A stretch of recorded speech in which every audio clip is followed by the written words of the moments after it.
A Lua passa exatamente entre a Terra e o Sol. É o eclipse solar.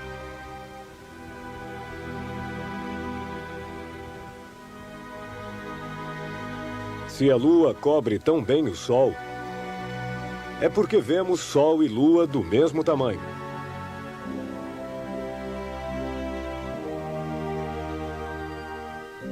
Na verdade, o Sol é enormemente maior do que a Lua e fica bem mais longe. Mas, por um acaso extraordinário, o Sol, que é 400 vezes maior do que a Lua, encontra-se também 400 vezes mais longe, aparecendo então com o mesmo tamanho. O eclipse total é único no sistema solar. A Lua oculta o Sol com tamanha precisão que só podemos ver este eclipse da Terra. Mas isto nem sempre funciona, pois a órbita da Terra não é um círculo, mas uma elipse.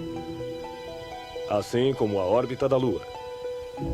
Pode ser então que no dia do eclipse nós estejamos perto do Sol e ao mesmo tempo a Lua apareça mais cedo e afastada de nós. De certo, a Lua não chega mais a cobrir o Sol completamente e no lugar de um eclipse total, temos um eclipse em forma de anel. Se os marcianos existissem e se interessassem pelos eclipses, ficariam frustrados. Eles têm 2 luas, mas elas são pequenas demais para ocultar o Sol. Os marcianos não possuem eclipse. A princípio, deveria haver um eclipse solar todos os meses, pois a Lua nova atravessa o eixo Terra-Sol todo mês. Mas este não é o caso porque a órbita da Lua é ligeiramente inclinada em relação à órbita da Terra e a sombra da Lua vai passar quer acima, quer por baixo da Terra. Para que a sombra da Lua caia sobre a Terra, é preciso que a Lua esteja exatamente no eixo Terra-Sol. A Lua deve passar no ponto que chamamos de nó, nem muito cedo, nem muito tarde.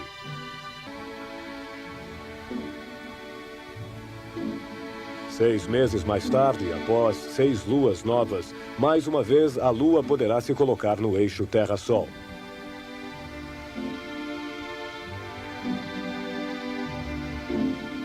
Haverá um eclipse, mas será apenas um eclipse parcial, pois a Lua chegará 1 ano atrasada. A sombra da Lua apenas roçará a Terra. É o eclipse parcial.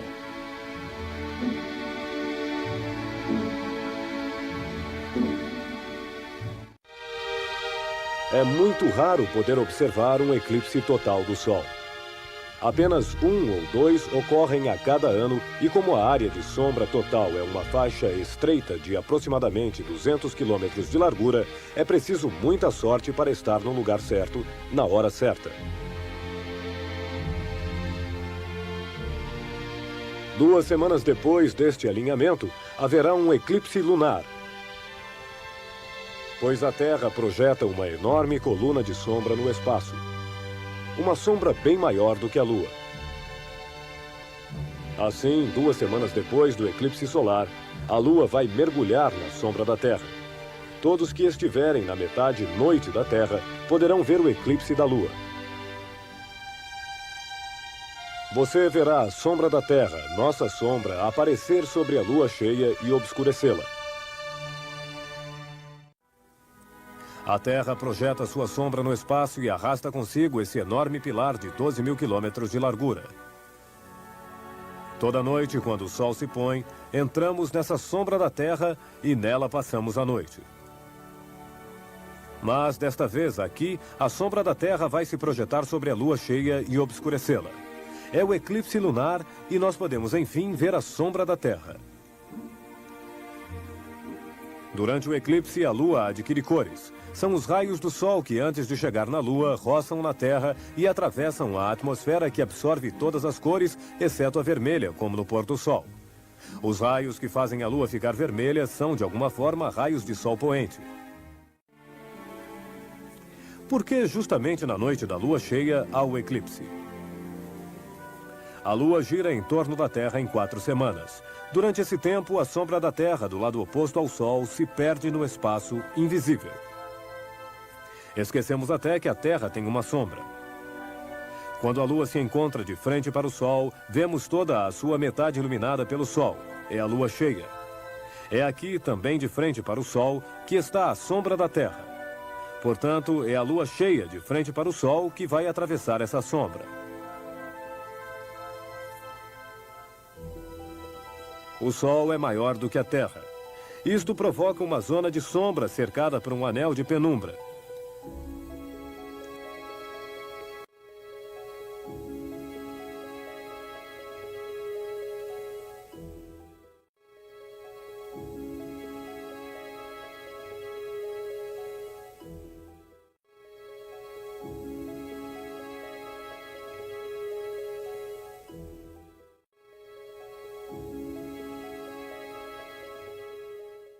Todos que estiverem no lado noite da Terra poderão então ver o eclipse lunar.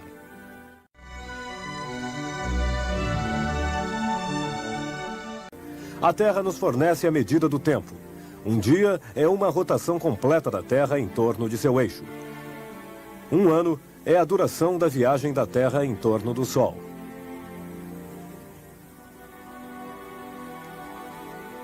O ano tem 365 dias.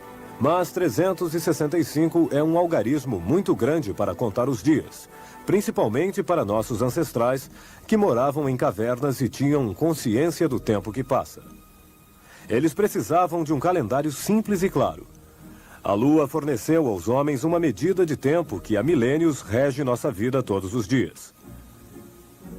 A Lua gira em torno da Terra em 28 dias, em 4/4 de 7 dias, 4 semanas. Ela é o único astro que muda de aspecto todos os dias. Nossos ancestrais, antes mesmo de aprender a ler ou escrever, podiam seguir facilmente esse calendário celeste. Em uma semana, a lua nova vira meia-lua. Uma semana ainda para que a meia-lua vire lua cheia. Uma semana até a meia-lua decrescente. E uma 4ª semana para o último quarto, que termina em lua nova. É daí que vem a semana de 7 dias. Uma luação de 28 dias dividida pelos 4/4. É igual a 4 semanas de 7 dias, onde o primeiro ficou com o nome de lua, segunda-feira. Em latim, lunedie, o dia da lua. A Terra também nos dá a medida do espaço. 1 quilômetro é o 10º milésimo da distância do Polo Norte ao Equador. O quilômetro que nos dá uma boa imagem das distâncias entre 2 cidades ou 2 continentes não é mais uma ferramenta válida para medir o sistema solar e muito menos para medir a distância das estrelas. Essas distâncias são medidas em anos-luz. A luz percorre 300 mil quilômetros em 1 segundo. O ano-luz é a distância que a luz percorre em 1 ano. Isso constitui 9 milhões de quilômetros. Um 9 com 12 zeros. Vamos esquecer os quilômetros e medir em anos-luz. A estrela polar se encontra a 460 anos-luz. A luz levou 460 anos para fazer o trajeto da estrela polar até seus olhos. Para medir uma distância no espaço, a distância Terra-estrela polar, utilizamos uma medida de tempo, o tempo que a luz leva para percorrer essa distância. A Terra nos fornece também uma outra base de medida muito grande e muito útil. O diâmetro de sua órbita, 300 milhões de quilômetros. Essa base permite medir a distância das estrelas mais próximas. Esta noite vamos visar a estrela Sirius, na frente das estrelas mais distantes. Em 6 meses, a estrela terá nos levado a outra extremidade de sua órbita. Vamos ver de novo a estrela Sirius deste lugar. Ela se encontra agora deslocada em relação ao fundo estelar afastado. O ângulo nos dá a distância dessa estrela, 8 anos-luz. Esse é o princípio da paralaxe, o ângulo entre os eixos. Visando essa outra estrela, Musin, e visando-a 6 meses mais tarde, vemos um ângulo menor. Musin está mais afastada, 150 anos-luz.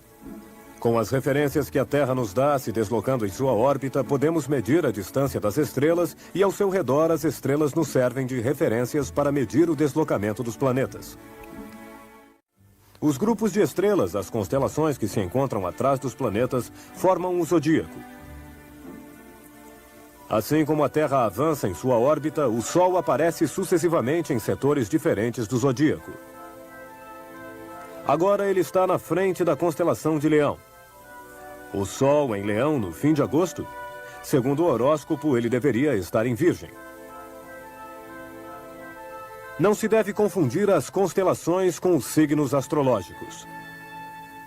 Os astrólogos dividem o zodíaco em 12 setores iguais de 30 graus cada, enquanto as constelações, os grupos de estrelas, têm larguras bem diferentes. Leão ocupa um setor de 35 graus. O setor de Câncer é de apenas 9 graus.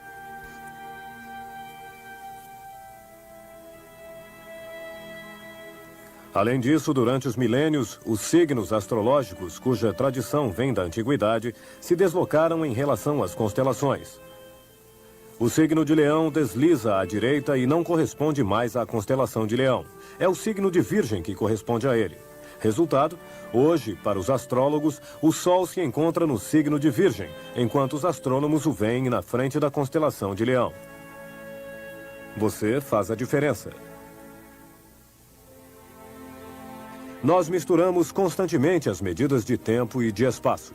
Seu relógio indica a hora pelos ponteiros que giram sobre o mostrador e que, na verdade, representa a posição do Sol no espaço. Seu relógio, finalmente, para indicar o tempo, utiliza o espaço. Então, o tempo é o quê? É o desgaste da pulseira do relógio. É o envelhecimento de quem vê a hora.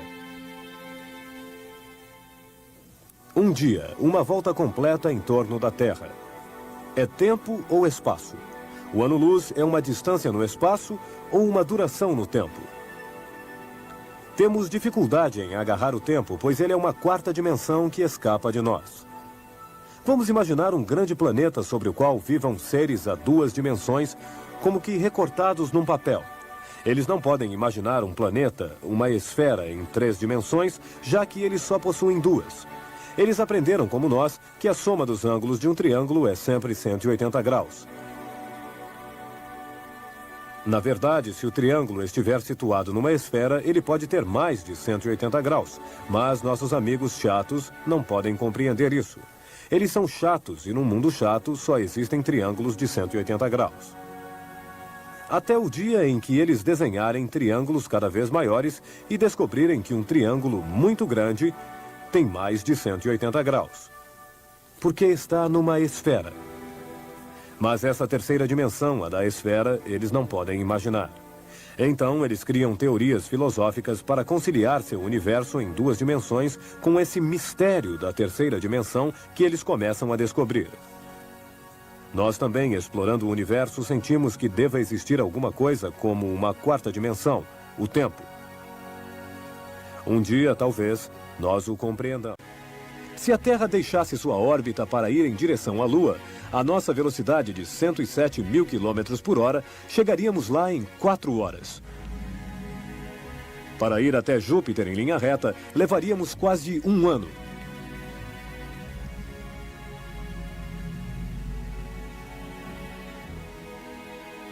Ao fim de 4 anos, chegaríamos no planeta Urano e, após 6 anos, em Netuno. As estrelas ficam muito mais distantes do que os planetas do nosso sistema solar. Para alcançar a estrela Altair, seriam necessários 160 mil anos. E, no entanto, Altair fica relativamente perto de nós, comparado às estrelas que estão na outra extremidade de nossa galáxia e que talvez, neste momento, nem existam mais. Mas vamos retornar à Terra, que fica a 4 horas da Lua e a 1 ano de Júpiter. São dimensões que podemos comparar com a que vivemos todos os dias. As dimensões do sistema solar que você descobrirá ao longo desta viagem.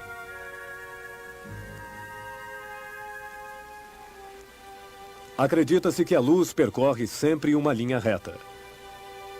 Mas refletindo sobre o universo, Einstein tinha concluído que a gravidade, força de atração dos astros, devia deformar o espaço. Um corpo tão maciço quanto o Sol cava um buraco no espaço-tempo. E este buraco devia, teoricamente, desviar a luz, como no golfe onde o buraco desvia a bola. Mas era apenas uma teoria. Esta teoria foi verificada observando-se o céu dia 29 de maio de 1919. Neste dia havia um eclipse total do Sol e a estrela Taurus Beta estava quase no eixo que o Sol, mas é claro, infinitamente mais longe. Ela estava sendo esperada aqui, perto do Sol, mas apareceu lá, deslocada do Sol. Na verdade, a luz que chega a nós da estrela passa perto do Sol e a massa do Sol faz desviar a luz de sua linha reta em linha curva. Vemos a estrela à direita, na extremidade da linha reta, enquanto na realidade ela está à esquerda, mais perto do Sol. A enorme massa do Sol desvia efetivamente a luz. Vemos a estrela à direita. Na verdade, ela está à esquerda. Por esta observação, vimos que a famosa teoria da relatividade geral era verdadeira.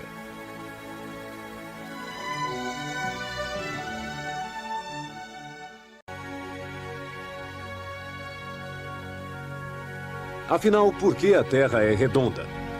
É uma questão de pesos. A Terra faz peso. Sua massa gera tantas forças de atração que todas as suas partes se comprimem na direção de seu centro. Este não é o caso dos asteroides. Eles são pequenos se comparados aos planetas do Sistema Solar, porém grandes se comparados a nossos prédios. E justamente por serem pequenos, não possuem força de atração suficiente para atrair toda a sua matéria e formar uma esfera. Na Terra, que tem uma massa enorme, a força de atração direcionada para seu centro é uma força irresistível. Nada pode lhe escapar e, felizmente, pois essa força de atração retém em torno dela a atmosfera, o ar que respiramos. É uma pena, a Lua e os asteroides não têm atmosfera e na Lua os astronautas andavam assim, saltando, porque a força de atração fraca da pequena Lua deixava seus corpos mais leves. É a massa da Terra que nos dá peso, que nos prende ao Sol e que impede nossos amigos australianos de cair no vazio. Você percebe essa força de atração quando sobe escadas, pois toda vez que você se distancia do centro da Terra, supera a força de atração dela. E sempre que um objeto escapa de suas mãos, a força de atração da Terra o atrai imediatamente e o objeto cai. Foi exatamente assim que se descobriu a força de atração no século XVIII. Uma maçã teria caído sobre a cabeça de Isaac Newton, que então se perguntou por quê.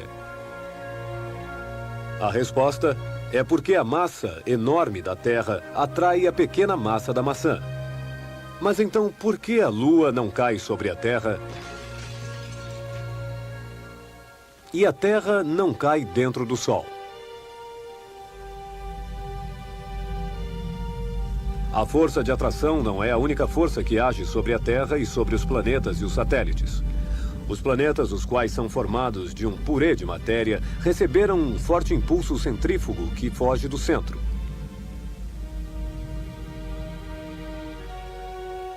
Entre essas forças centrífugas e a força de atração do Sol, cada planeta encontra sua órbita bem precisa. É perto do Sol que a força de atração é maior. Para Mercúrio, bem próximo ao Sol, a força de atração é máxima. E para permanecer em órbita, sua velocidade máxima é de 88 dias para completar uma volta, enquanto a da Terra é de 365 dias, um ano. A Terra fica mais longe do Sol. Logo, para nossa órbita, uma velocidade pequena basta. Esta velocidade pequena é de 30 km por segundo. Imagine um lugar a 30 km de sua casa, onde você chegaria em apenas um segundo. Neste momento, estamos ganhando todos os dias 3 minutos a mais de Sol. Por quê? A Terra gira em torno do Sol, mas seu eixo fica sempre apontando para a mesma direção. A Terra nunca perde o norte. Neste momento, o Polo Sul está iluminado, enquanto o Polo Norte permanece à sombra durante todo o inverno. Mas durante esta viagem circular, o Polo Norte se inclina pouco a pouco na direção do Sol. Assim, o Sol que ontem parecia fazer seu percurso, nasce hoje mais à esquerda, sobe mais alto ao meio-dia e à noite se põe mais à direita. Tome pontos de referência em casa e vai ver amanhã. O Sol estará ainda mais à esquerda, mais alto ao meio-dia e mais à direita à noite. Se as janelas de sua casa dão para o sul, o Sol no inverno fica mais baixo na mesma direção das janelas. Mas pouco a pouco, o sol, que a cada dia sobe mais alto no céu, vai clarear o chão no meio da casa. E no verão, o sol, em seu ponto mais alto no céu, vai clarear apenas o chão perto da janela. No inverno, os raios de sol penetram até o fundo da casa. Veja este raio e imagine a posição da Terra no sistema solar. Imagine sua casa no universo.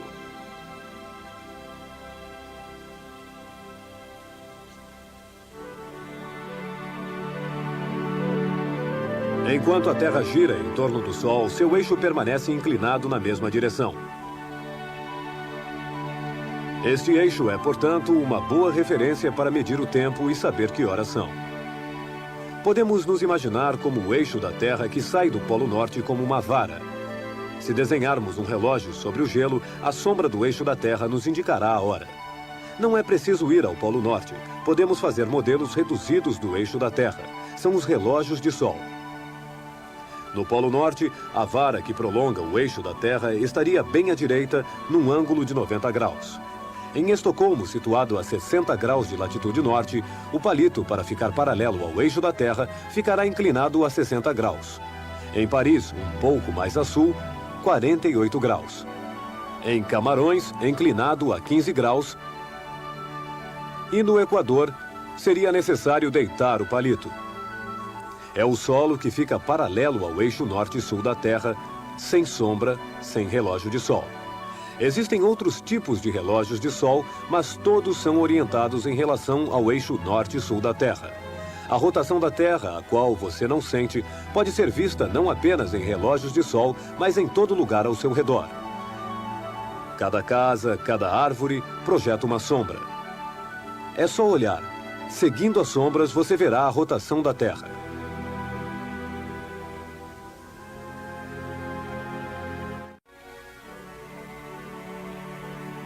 Você sabe que a Terra é redonda, mas é nas férias, na beira do mar, que você pode se dar conta disso. No fim da beira da água, você vê o horizonte. Nada detém sua visão. Você tem a impressão de enxergar ao infinito. Mas você se engana. Por causa da curvatura da Terra, o horizonte está apenas a 5 quilômetros. Você está almoçando num terraço a 10 metros acima do mar. O horizonte agora está a 11 quilômetros. Um navio aparece ao longe. Primeiro, você vê as chaminés, pois o casco está escondido pela curvatura da Terra. O navio se encontra a 2 vezes 11 quilômetros, 22 quilômetros. Ele está atrás do horizonte. Ao se aproximar, ele parece emergir do mar. Ele sobe.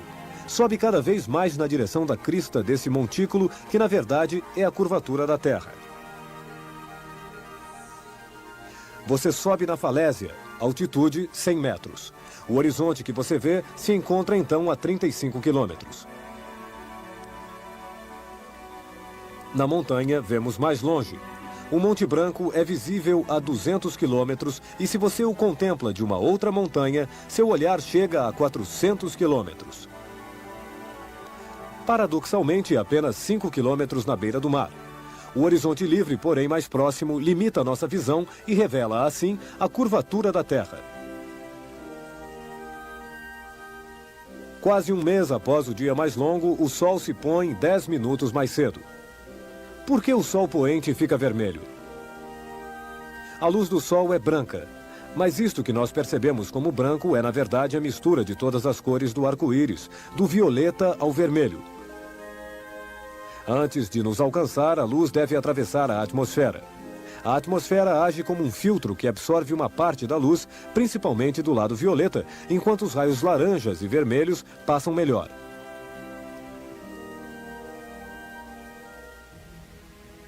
Ao meio-dia, os raios do Sol atravessam a atmosfera num trajeto curto. O efeito de filtragem fica fraco e a Lua fica branca. À noite, os raios chegam inclinados. Neste ângulo, a camada de atmosfera a atravessar é mais espessa, o efeito de filtragem fica mais importante e todas as cores são absorvidas, exceto o vermelho. Quanto mais o Sol desce, mais o vemos através da atmosfera e mais vermelho ele aparece. À medida em que o Sol desce, ele parece se deformar, se achatar. Este é ainda um efeito da atmosfera que não apenas filtra as cores, mas também desvia os raios de luz. A espessura da atmosfera deforma o disco solar para dilatá-lo em oval. Além disso, quando os ventos e as temperaturas perturbam a atmosfera, nós vemos um Sol rasgado. O Sol se põe 2 minutos mais cedo do que o anterior. Mas quando você vê o Sol se pôr, ele não está mais lá. Há 8 minutos, o Sol já está sob o horizonte. 8 minutos é o tempo que a luz leva para percorrer a distância do Sol à Terra. As partículas que transportam a luz viajam a 300 mil quilômetros por segundo. Esta é a velocidade máxima absoluta. Nada no universo pode ir mais rápido do que a luz. Na nossa vida cotidiana, não estamos conscientes da velocidade da luz. A luz nos parece alguma coisa de instantânea. Vemos até luzes distantes ao mesmo tempo que elas acendem. No sistema solar, o clarão da Lua chega a nós em 1 segundo. Mas a luz das estrelas da constelação Órion leva séculos para chegar até nós. Vamos imaginar que estamos observando Órion não da Terra, mas de um outro lugar do universo. Lá, você vê que essas estrelas se encontram a distâncias bem diferentes. Você as vê como elas eram em épocas distantes, séculos, milênios, imagens deslocadas no tempo. Você vê as estrelas em defasagem. O Sol você vê imediatamente.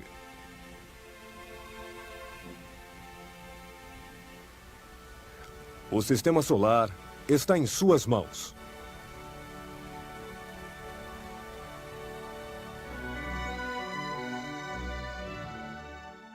A visão que nós esperamos compartilhar com você durante esta viagem é a mesma de Nicolau Copérnico.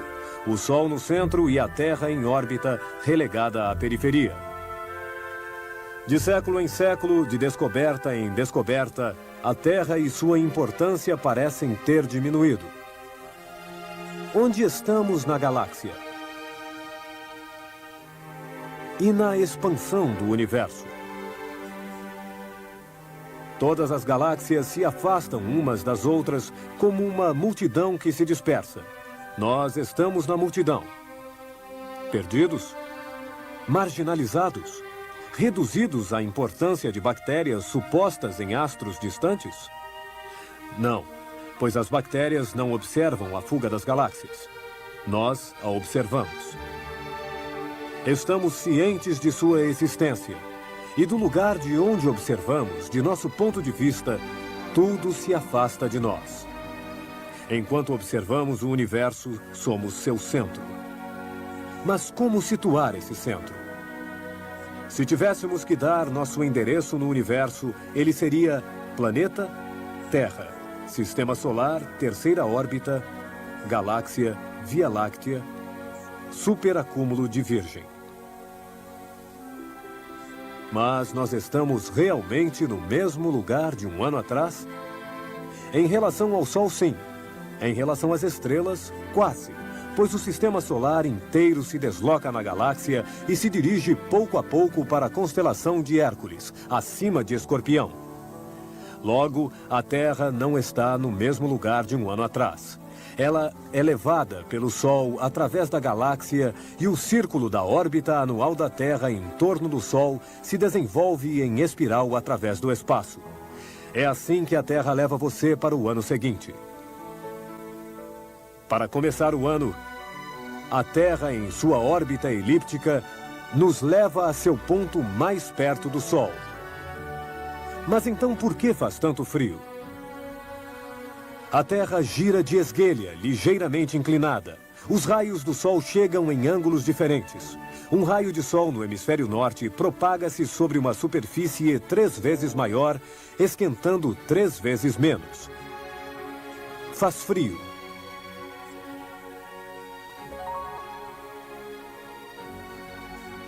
É o eixo inclinado da Terra que nos dá as estações.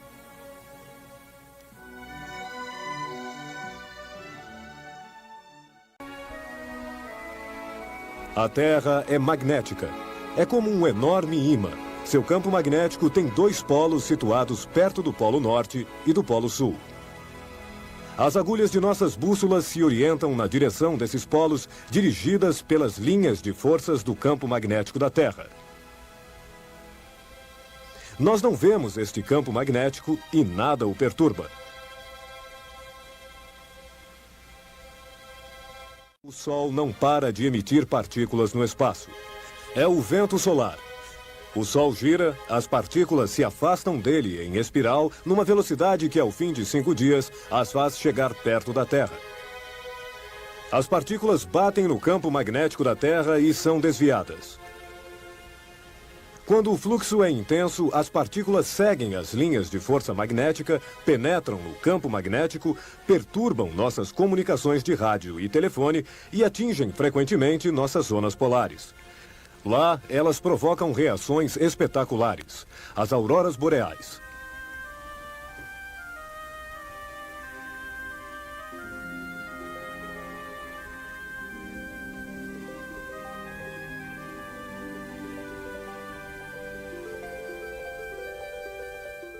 Ficamos particularmente conscientes da radiação do Sol. Esta radiação dá à Terra as condições excepcionais que permitiram que a vida evoluísse. Estas condições dependem de um equilíbrio muito delicado entre os raios que a Terra absorve e os que ela reflete no espaço. Superfícies claras refletem a luz, superfícies escuras a absorvem. As calotas polares são brancas, as nuvens são brancas. Aqui onde a Terra é branca, ela reflete a maior parte da radiação no espaço. Em compensação, aqui onde a Terra tem cores escuras, que representam as florestas e os mares profundos, ela absorve muita radiação e reflete pouca. Em geral, a Terra só absorve 2/3 da radiação. Não é o suficiente. Faria muito frio. A temperatura seria apenas de menos 18 graus centígrados. O que nos salva é o efeito estufa. As nuvens e a atmosfera deixam passar os raios infravermelhos que aquecem. Mas, sobretudo, elas impedem que esse calor escape para o espaço. Graças a esse efeito estufa, temos uma temperatura média de 17 graus centígrados e um clima estável.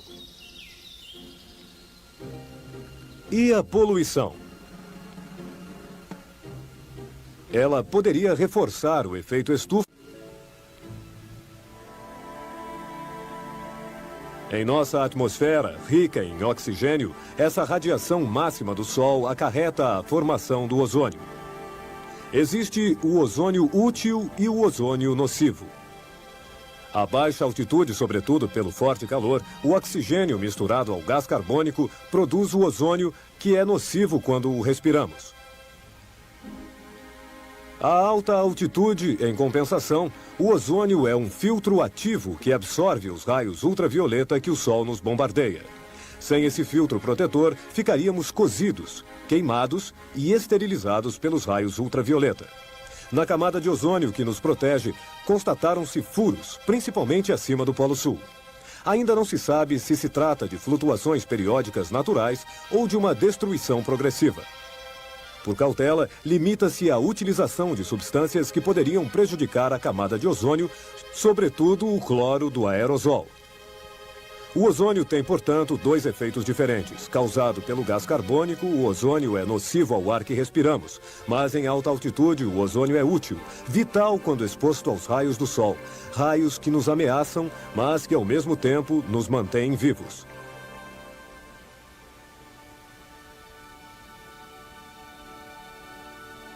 Esse Sol que nos aquece e nesta estação nos sobreaquece, continuará eternamente a nos propagar sua energia?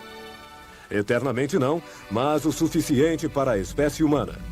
Para brilhar há 4 bilhões e meio de anos, o Sol consome sua própria substância, hidrogênio e hélio, e daqui a alguns bilhões de anos, ela vai terminar. A Terra não vai morrer de frio, ao contrário. Antes de se apagar, o Sol se dilatará até invadir a órbita dos próximos planetas. A Terra será completamente queimada. Sua atmosfera e seus oceanos se evaporarão. Mas nós não estaremos aqui há muito tempo. A vida, desde que a conhecemos, se desenvolve em espaços de tempo muito mais breves. Se os 4 bilhões de anos da Terra fossem 1 ano, seria apenas em dezembro, bem no fim deste ano, que a vida teria saído dos mares para se instalar nos continentes.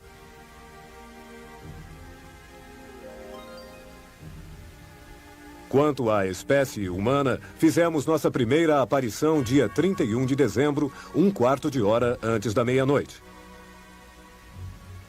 Toda a história da humanidade é, portanto, um breve instante dentro das dimensões do universo. O Sol também existe há 4 bilhões de anos.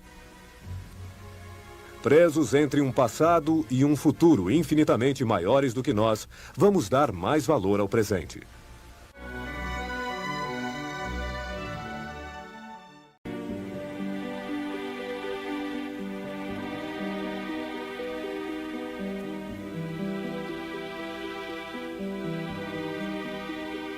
Mercúrio gira muito rápido em sua órbita.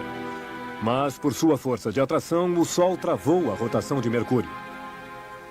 Mercúrio gira bem lentamente em torno de seu eixo. Os dias ficam longos. Veja como um astronauta que estava aqui passaria o dia. É meio-dia, faz muito calor. 400 graus centígrados. Mercúrio se desloca rapidamente em sua órbita, mas gira bem lentamente em torno de si mesmo. É aqui que, para o astronauta, o Sol se põe. Uma longa noite começa. O astronauta fica do lado da noite, uma noite que vai durar 3 meses. Mesmo quando Mercúrio completa sua rotação, o astronauta, novamente em seu ponto de partida, fica sempre do lado da noite e faz muito frio, menos 150 graus centígrados. Coragem, ainda 6 semanas e será manhã. Ele volta a passar perto do Sol. E ainda 6 semanas para que seja meio-dia de novo, após 2 rotações. Mesmo em pleno dia, o céu fica sempre negro, sem ar e, portanto, sem céu azul. E o Sol, ao invés de se pôr, sobe às vezes, porque ele alcança Mercúrio, que gira mais devagar. Nicolau Copérnico, em seu leito de morte, lamentou nunca ter visto Mercúrio. Ele morreu no ano de 1543. Foi nesse mesmo ano que Copérnico publicou sua descoberta revolucionária. O Sol, a Lua, os planetas e as estrelas parecem girar em torno da Terra, mas na realidade é o Sol que está no centro. Os planetas não giram em torno da Terra, mas em torno do Sol. E a Terra também.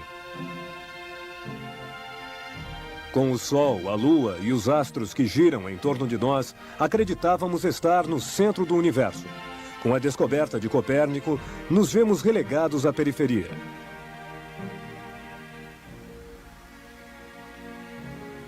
Durante esta viagem, queremos fazer uma ligação entre o que você vê no céu todos os dias e o que Copérnico descobriu.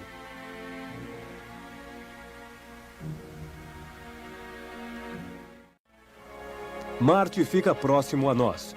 Sua órbita é vizinha da nossa, na direção do exterior do Sistema Solar. É o único planeta que gira em torno de seu eixo com a mesma velocidade que a Terra. Seu eixo, como o da Terra, é inclinado. No verão, o polo norte de Marte, assim como o da Terra, fica voltado para o Sol. No inverno, ele fica na sombra. As calotas de gelo que cobrem os polos aumentam e diminuem ao ritmo das estações. Sim, também há estações em Marte. Mais longas que as da Terra, pois Marte leva 2 anos para girar em torno do Sol. E como Marte fica mais afastado do Sol do que a Terra, lá faz muito frio. Entre menos 90 e menos 130 graus centígrados. Nós o chamamos de planeta vermelho, pois sua superfície rochosa é recoberta de uma espessa camada de óxido de ferro de cor ferrugem. Marte é o planeta mais terrestre. É o único no qual teríamos alguma chance de poder nos estabelecer num futuro próximo.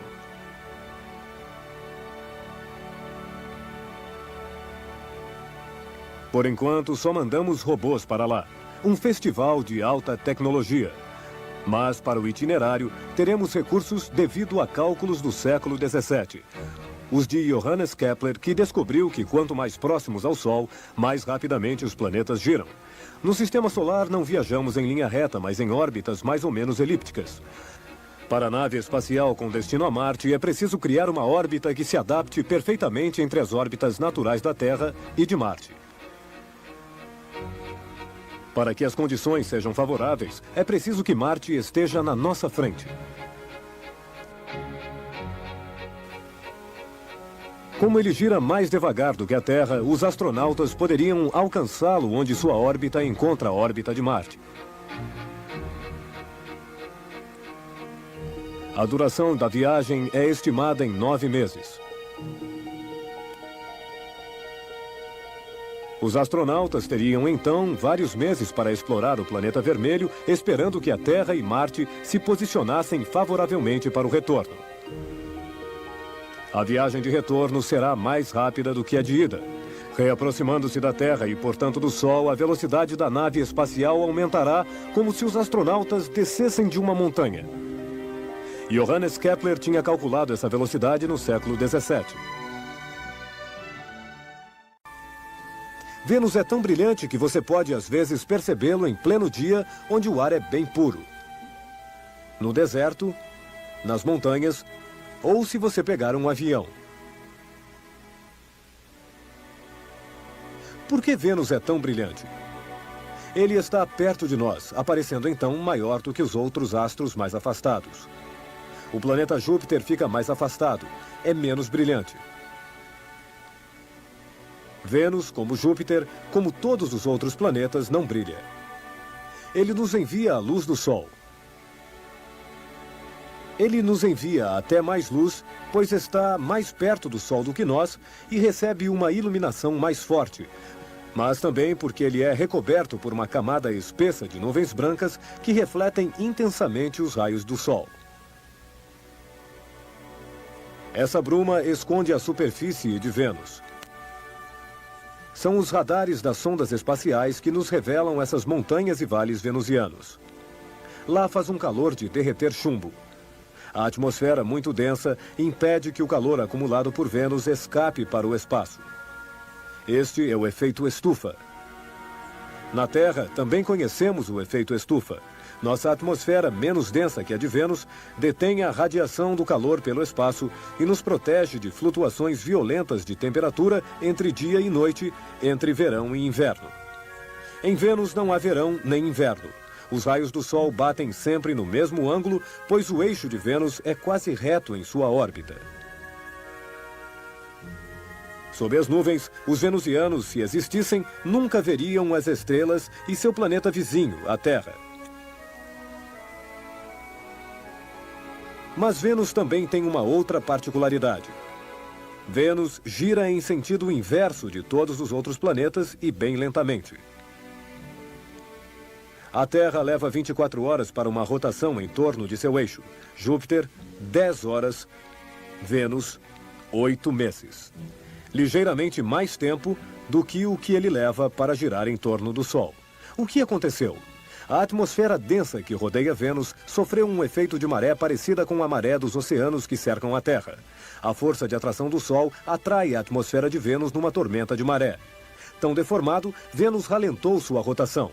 Resultado, o Sol tem mais tempo para aquecer essa parte da atmosfera que, se dilatando, ainda aprofunda o efeito de maré.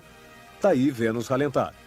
E todos esses efeitos se acumulam até que a rotação quase pare e fique até ligeiramente invertida.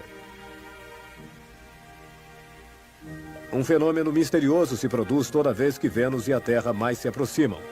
A cada encontro, de 20 em 20 anos, é o mesmo meridiano de Vênus que aponta na direção da Terra. Talvez seja um acaso. Mas e se isso fosse um tipo de ressonância planetária entre a Terra e o nosso vizinho Vênus? À noite você o veria assim.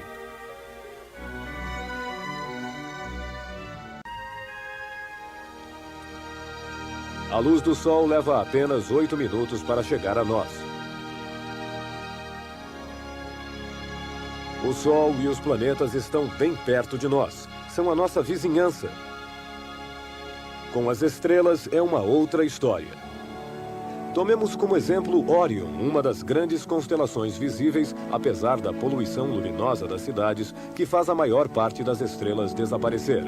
Órion é composta por 8 estrelas principais. Vamos imaginar que não estamos vendo Órion da Terra, mas de um outro lugar do universo. Lá, vemos que essas 8 estrelas se encontram com distâncias bem diferentes. A luz que chega dessas estrelas a nós hoje partiu de lá há séculos diferentes, mostrando-nos estrelas do tempo de nossos avós. Estrelas do tempo de Charlemagne. São imagens de séculos diferentes que se sobrepõem e que formam a imagem de Órion. As estrelas e as galáxias muito distantes são vistas em defasagem, em imagens deslocadas no tempo, enquanto nosso sistema solar é visto agora, no tempo atual.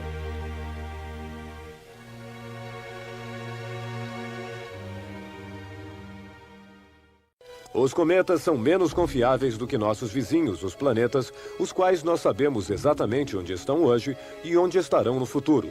Os planetas circulam em órbitas em forma de elipse, que são quase círculos.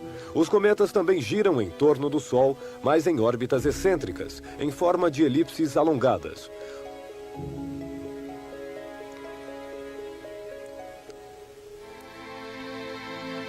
Comparamos os cometas a bolas de neve e de poeira. Aproximando-se do Sol, eles se reaquecem e eliminam enormes quantidades de gás e de poeira.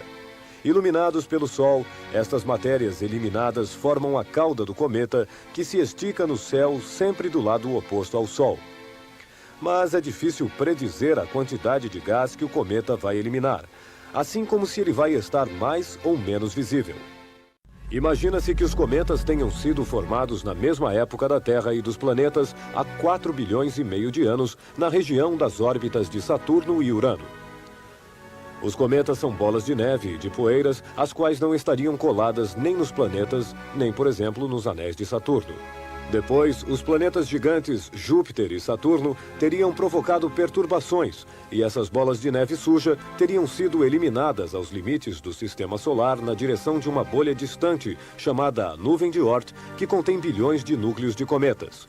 Aqui, estamos tão distantes do Sol que sua força de atração quase não age. Basta um impulso fraco para enviar de volta essas bolas na direção do interior do sistema solar. Após uma viagem de alguns milênios, veja um novo cometa que se ilumina em sua passagem perto do Sol e que durante os próximos milênios vai retornar na direção da periferia do sistema solar. Mas às vezes um cometa é capturado por um planeta gigante como Júpiter e aí é o fim do cometa.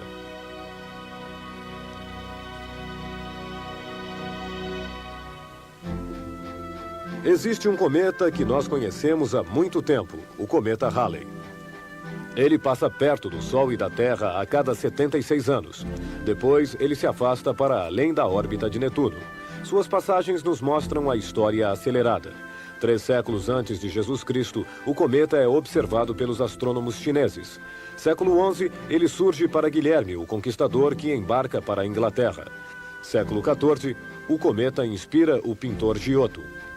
A cada passagem, observamos o cometa, mas não sabemos se é sempre o mesmo.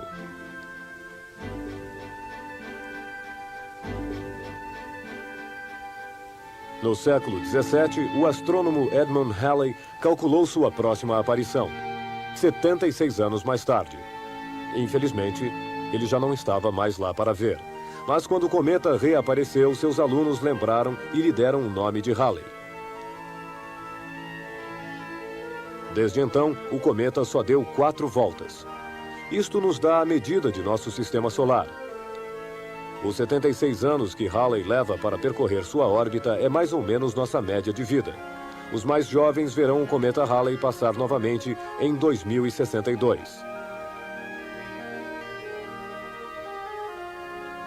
Mas atenção, outros cometas não vão passar tão longe. Eles vão até cruzar a órbita da Terra.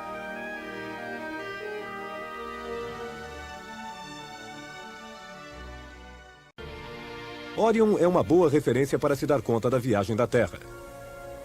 Em um ano, a Terra deu a volta em torno do Sol, um círculo completo de 360 graus, 1 grau por dia. Todos os dias, na mesma hora, vemos 1 grau mais à esquerda e vemos as estrelas deslizar 1 grau para a direita.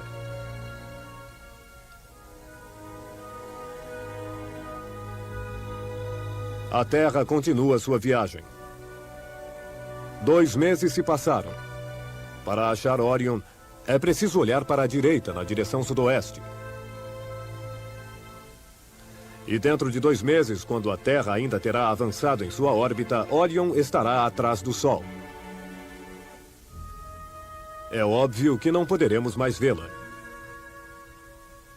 Em 2 meses, Orion se deslocou para a direita, mas na realidade Orion não se moveu. Foi a Terra que progrediu em sua viagem em torno do Sol.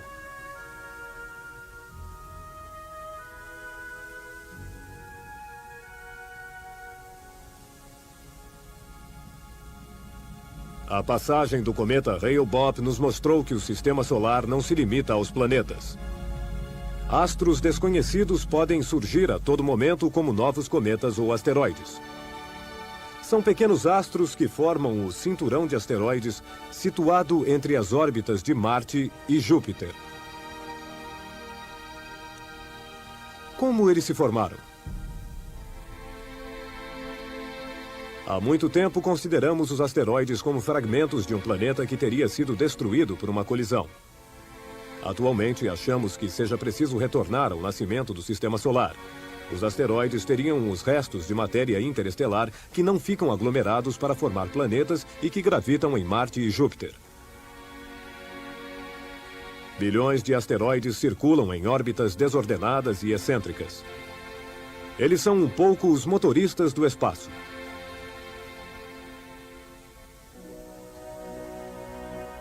O risco de se chocar com um cometa é mínimo.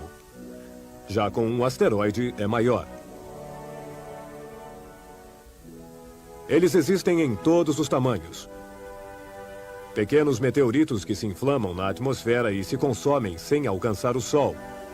Outros grandes como pedras que caem na Terra aos milhares sem que jamais tenha havido vítimas.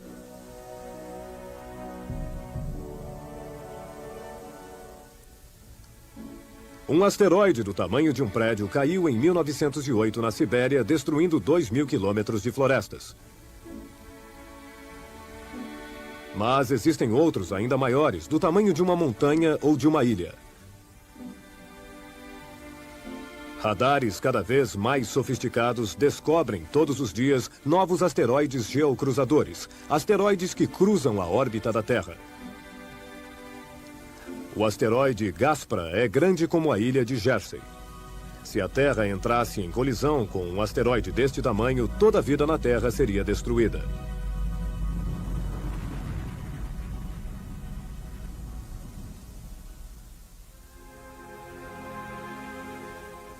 No caso de um geocruzador que se dirigisse para um ponto de colisão com a Terra, seria preciso interceptá-lo por um foguete que o faria mudar de percurso. Mas, neste momento, não há nada ameaçador nos radares de nossa nave espacial Terra. Os cientistas também se interessam por cometas e asteroides. Várias sondas espaciais vão explorá-los. Os asteroides poderiam nos revelar a origem do Sistema Solar melhor que os planetas. Os planetas se formaram amassando cada vez mais matéria interestelar. Durante bilhões de anos, esta matéria se transformou muito. Ela foi comprimida, aquecida, derretida, eliminada por vulcões. Na Terra, a matéria de origem é, sem parar, deformada e transformada pela atmosfera, pela água, pela erosão. Já os asteroides são intactos, porque aqui não existe atmosfera, nem erosão, nem pressão muito forte. Eles são provavelmente os restos da matéria primitiva do Sistema Solar. Um terreno de exploração ideal para saber um pouco mais sobre as origens da matéria e, portanto, sobre nossas próprias origens, porque nós também somos feitos de matéria.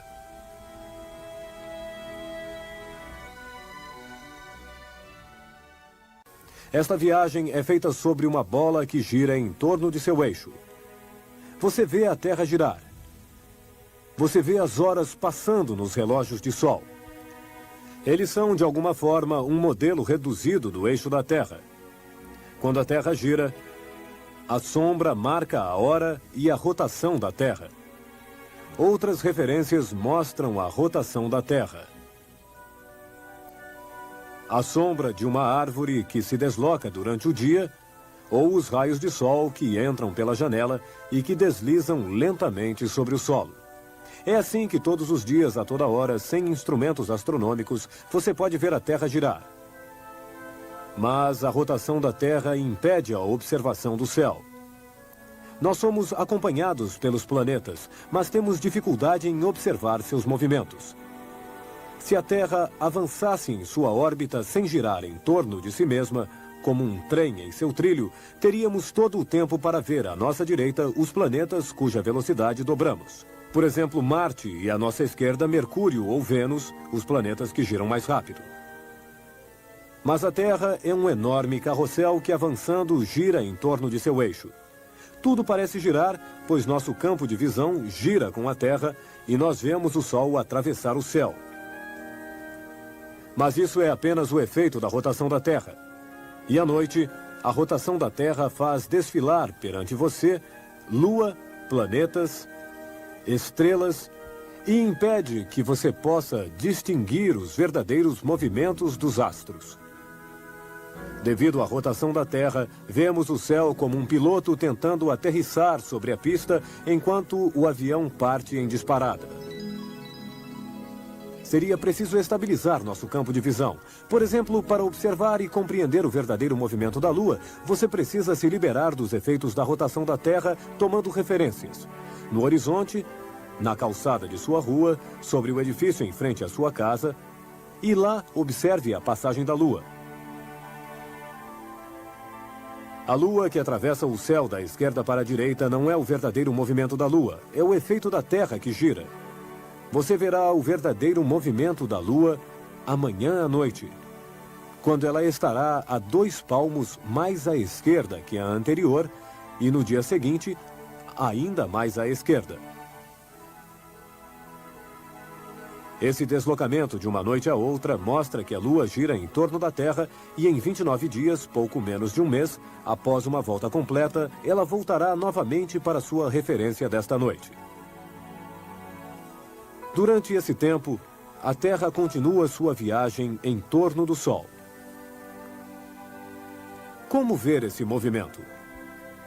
À medida em que a Terra progride, o ângulo dos raios do Sol muda. Neste momento, a metade norte da Terra se volta cada vez mais contra o Sol. O Sol, de um dia a outro, de uma semana a outra, passa mais perto do horizonte. O edifício em frente vai servir de referência para nós. Se você olhar sempre à mesma hora, verá a sombra subir de semana em semana. E os raios de sol penetram todos os dias um pouco mais na direção do fundo da casa. Observe esse raio e imagine a posição da Terra no sistema solar. Imagine seu lugar no universo. Durante esta viagem, 8 planetas nos acompanham. Podemos ver 4 deles.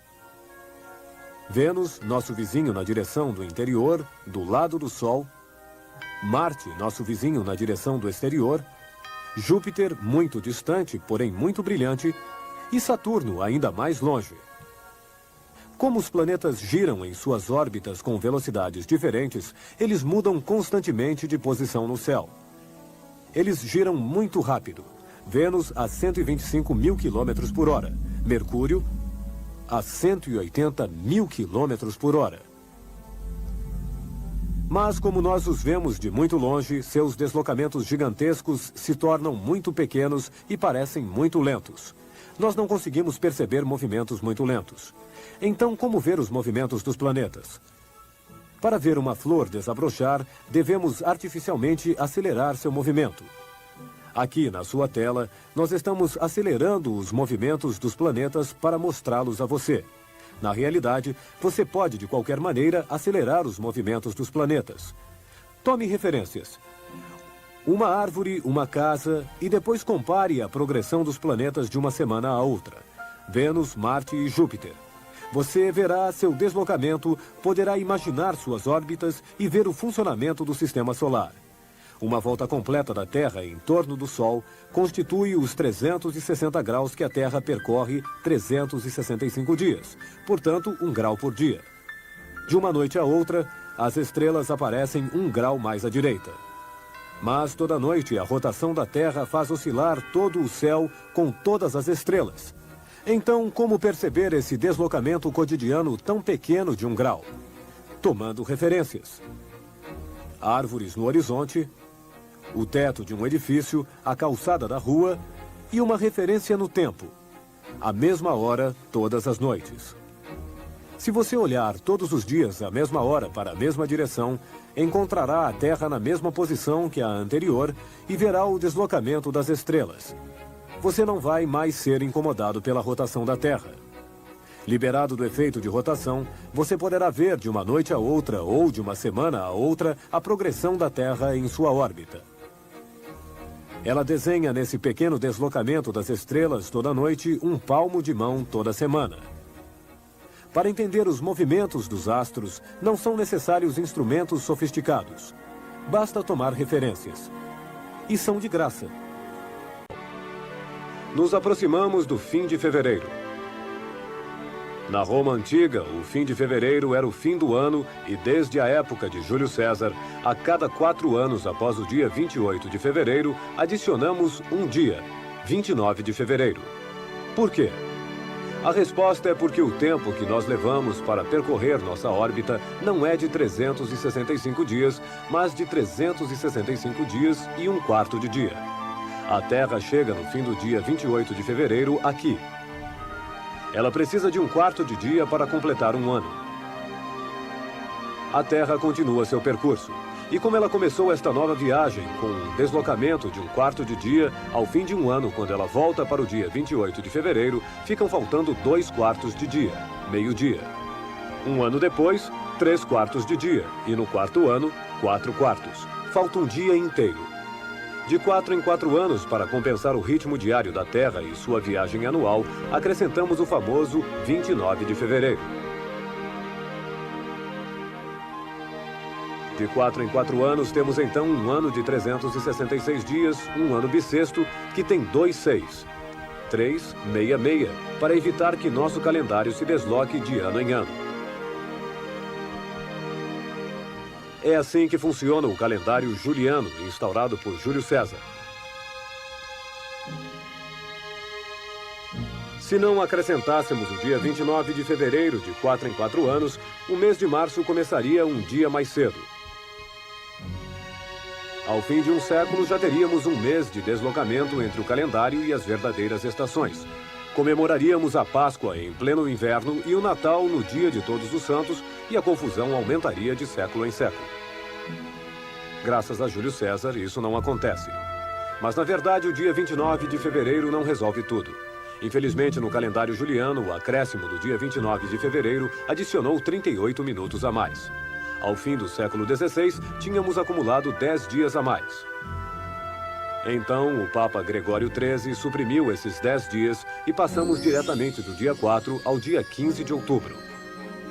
Para evitar que o mesmo deslocamento recomece, decidimos não adicionar o ano bissexto aos anos de fim de século, em 1700, 1800 e 1900. Em compensação, conservamos este dia de 4 em 4 anos. Porém, teremos um 29 de fevereiro no ano 2000. Graças a esta regulação sofisticada, nosso calendário gregoriano estará certo para os próximos 3 milênios.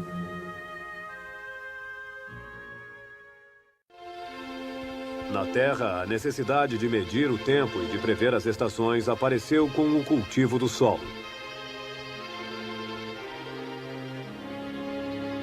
Mas nosso planeta não é o único lugar em que há terra. Nossos vizinhos Mercúrio, Vênus e Marte são feitos de terra. Nós os chamamos de planetas sólidos, planetas telúricos. Poderíamos andar sobre o solo de Vênus se lá não fizesse tanto calor.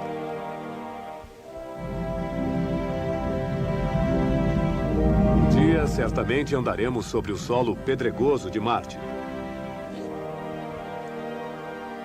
Nós nunca andaremos em Saturno ou em Júpiter.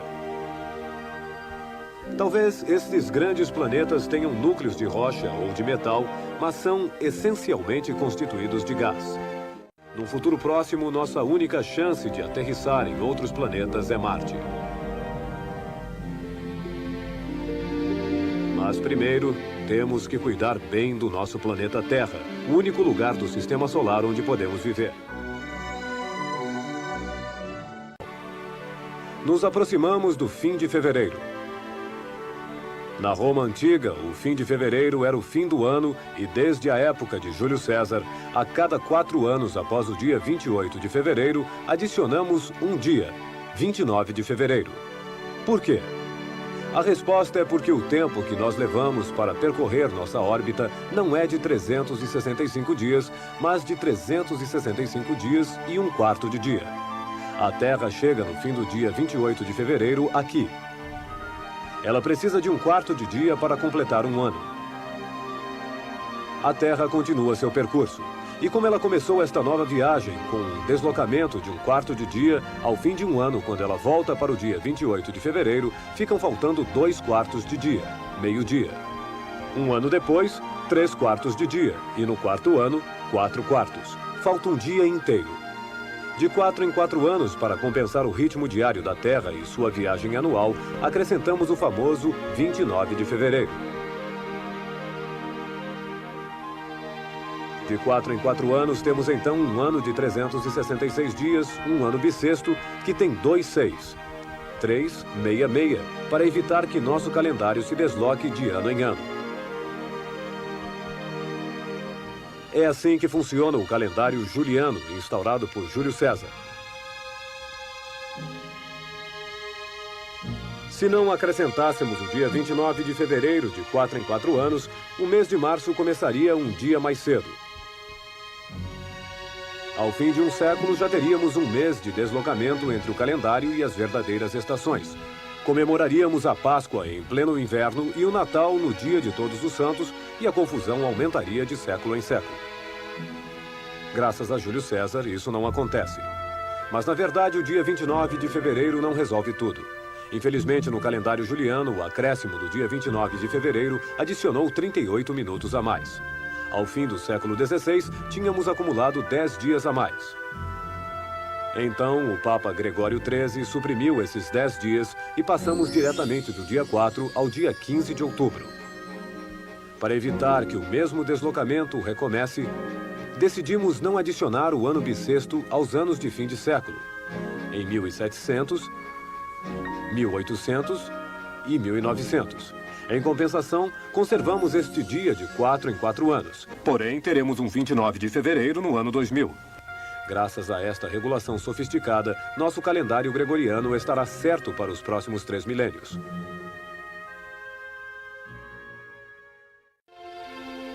Na Terra, a necessidade de medir o tempo e de prever as estações apareceu com o cultivo do solo. Mas nosso planeta não é o único lugar em que há terra. Nossos vizinhos Mercúrio, Vênus e Marte são feitos de terra. Nós os chamamos de planetas sólidos, planetas telúricos. Poderíamos andar sobre o solo de Vênus se lá não fizesse tanto calor. Um dia, certamente andaremos sobre o solo pedregoso de Marte. Nós nunca andaremos em Saturno ou em Júpiter. Talvez estes grandes planetas tenham núcleos de rocha ou de metal, mas são essencialmente constituídos de gás. No futuro próximo, nossa única chance de aterrissar em outros planetas é Marte. Mas primeiro, temos que cuidar bem do nosso planeta Terra, o único lugar do Sistema Solar onde podemos viver.